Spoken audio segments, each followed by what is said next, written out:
जो समाज में अपने माँ बाप की संभावनाओं को, जो अपने माँ बाप के प्रति सकारात्मक सोच रखता है, जो व्यक्ति अपने माँ बाप का सम्मान करता है, जो व्यक्ति अपने माँ के आंसू की कदर करता है, जिस बच्चे को चिंता होती है कि आज रात मेरे खाते समय बिना भोजन की मेरी माँ सोई, क्योंकि उसने सबको खिलाया, उसके मेहमान आए उनको भी खिलाया। आपको सब्जी अच्छी लगी, आप 1 कटोरी के बदले 2 खा जाते हो।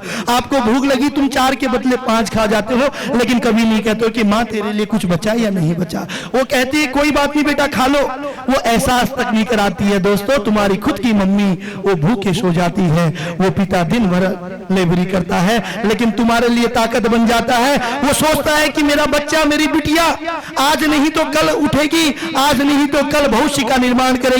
वो बच्ची सोचती है, वो माँ सोचती है मैं पढ़ी न पढ़ी लेकिन मेरी बिटिया पढ़ेगी। वो पिता सोचता है मैं लेबरी कर लूंगा लेकिन मेरा बेटा मेरी ताकत बनेगा, और वो पिता सोचते सोचते रह जाता है दोस्तों।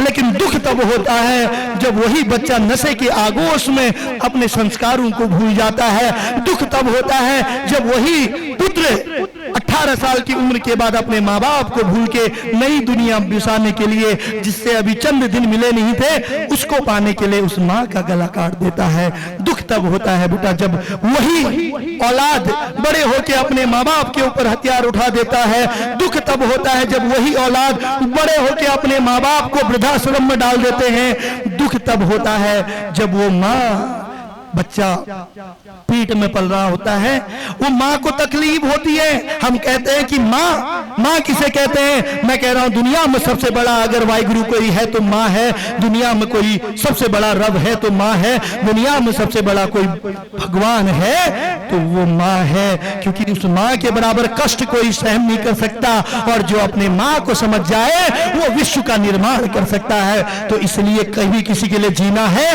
देश समाज बात की बात है, सबसे पहले अपने माँ बाप की दीर्घायु की कामना कीजिए, क्योंकि वो माँ बचपन से लेके बुढ़ापे तक रोकती है। जब बच्चा पेट में होता है वो माँ रोते रोते मुस्कुराती है, जब बच्चा पैदा हो जाता है वो माँ उसको खिलाती है लेकिन खुद भूखे रह के रातों में उसको लोरियां सुनाती है। वो माँ गीले में सोती है लेकिन अपनी औलाद को कभी गीले में नहीं सोने देती। वो बच्चा आज बड़ा हो गया, वो दुनिया बसाने के लिए, अंग्रेजी बोलने के लिए विदेशों में चला जाता है। वो माँ इस आस में आज भी रोती है कि काश उसका बेटा आएगा। वो माँ कल भी रोती थी, वो बच्चों को खिलाती थी, भूखे रहती थी, लेकिन आज वो बच्चा जब माँ को अनाथालय में छोड़ता है तो वो माँ 2 रोटी के लिए रोती है। तो ये कैसी मातृभूमि, ये कैसी युवा शक्ति, ये कैसा देश, ये कैसा युवा राष्ट्र जो माँ बाप की भावनाओं का सम्मान नहीं कर पाया, वो भारत माँ का सम्मान क्या करेगा? जो अपने बूढ़े माँ बाप का नहीं हो पाया वो हिंदुस्तान का क्या हो पाएगा?